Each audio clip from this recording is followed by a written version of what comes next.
And now may I introduce Dr. Nguyen, the very first woman speaker of today's session. Welcome on stage with the topic, Digital Economy, the Future of Development Economies. Hi, thank you for having me here. Obviously, I'm not CRISPR, so I actually copied the slide from him, and I forget to change that. So good ideas are mine, and bad ideas are just him. Actually, I'm kidding. All good, they are all good. So the first, I actually want to talk about the future by stepping back to a centuries-old concept.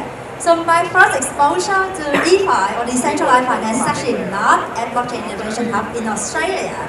It's actually right here in Vietnam. I grew up in a small village in Mekong Delta, Vietnam, and the first exposure to finance I have is actually seeing the Hui. For those who don't know, Hui is a lending circle in which a group of relatives or family or friends or acquaintances gonna gather together over a dinner table. Each of them gonna contribute a fixed amount of money, for example, $100. So every time they gather, one member will get the whole pot of money. So in this case, one member gonna get the whole $600, and that can be used for mortgage, down payment, or even consumption or starting a small business. So depending on the lending circle rules, you can actually have interest. You can actually just reschedule who's gonna get that money depending on the urgency. So when I look at this, I was like, it's actually not just my first exposure to finance, it's my first exposure to decentralized finance. It has always been here, we just don't have the technology. And it's the same, when I did my PhD, I worked for a few projects in Bangladesh. I actually went to the village over there, and then the way the people in the village get money is actually, for small business, is through a concept called microfinance, in which the microfinance is going to bundle a group of people. It's called group lending. So the common characteristic of these people is they don't actually cannot afford to have collateral, and some of them don't even have an ID. So they are blocked from the traditional banking system. So the way they will get loan is they can get it to a microfinance institution, and for every week they're gonna meet together, talk about their business idea, talk about what have they done, and in the end, so these people are John responsible for their loan. So if one default, the rest gonna default as well. So this is the strictly peer-to-peer group lending thing. So these are the both examples of decentralization has always been in developing countries. So what do we need? So with smart contract in the digital economy, it has allowed DeFi to grow even faster, and it gives resident access to a global system. So concepts such as Hui, lending circle is now not just restricted to friends and family anymore. We can have a system, a justice system. But we already see that, well, when we move away from regulated financial products, it's a dangerous trend. So it's exposed vulnerable communities to scam, hacks. But then again, we already see that the hybrid model between centralized and decentralized, such as centralized exchange, is not really a safe trend either with recent event this year. So what should we do in terms of development economics, and how should we grow? So what we should do is we should actually have a proper social science research to study, and we should rethink regulation. So we are at the intersection of new frontier of technologies, but we actually don't know how to proceed yet. So this is time for field experiment and evidence-based research.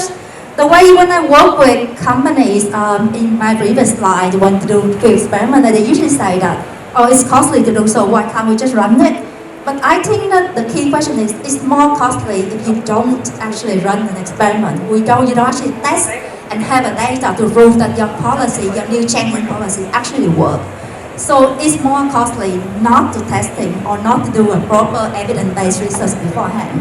So DeFi application also expose vulnerable communities to several tests. So that is why we need to have programs to promote digital literacy in developing countries. We need to test what blockchain public policy in education both and work. We need to think about gender diversity, and finally, we need to rethink regulation. So one thing for sure, we cannot have financial inclusion in DeFi without technological inclusion and without digital inclusions. So that leads us to, this is one of the examples at Blockchain Innovation Hub we're gonna run next year. So we got funded by Templeton Foundation. This is a US charity organization. So what we're gonna do is we're gonna divide a student into 3 groups and we're gonna airdrop crypto into student account. So that's one group, and the other group we can actually give them education. So this is one example of how to use UFIeld experiment to test for a program. So at the end goal, we want to see which group of students gonna perform better in DeFi and what is the best way to approach education in DeFi. We cannot just educate them without knowing whether our education approach is working or not. So I just realized I talk really fast. I'm sorry.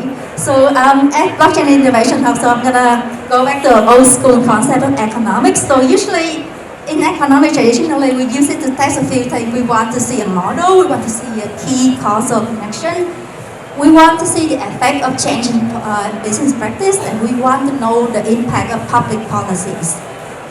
And in fact, in blockchain we can do all of that, and then we should do all of that. So at Blockchain Innovation Hub, we apply economics to understand. We are the first social science center in blockchain in the world, and we want to apply economics to understand every single concept related in the space. We also have some other cool stuff, but we don't have much time to talk about it. So that's about it from me. And so the last thing I want to say is we really want to be your friends. So please drop an email. We are always welcome to talk. The time zone is a bit different. We're in Australia, by the way. But other than that, we're happy to talk. And thank you.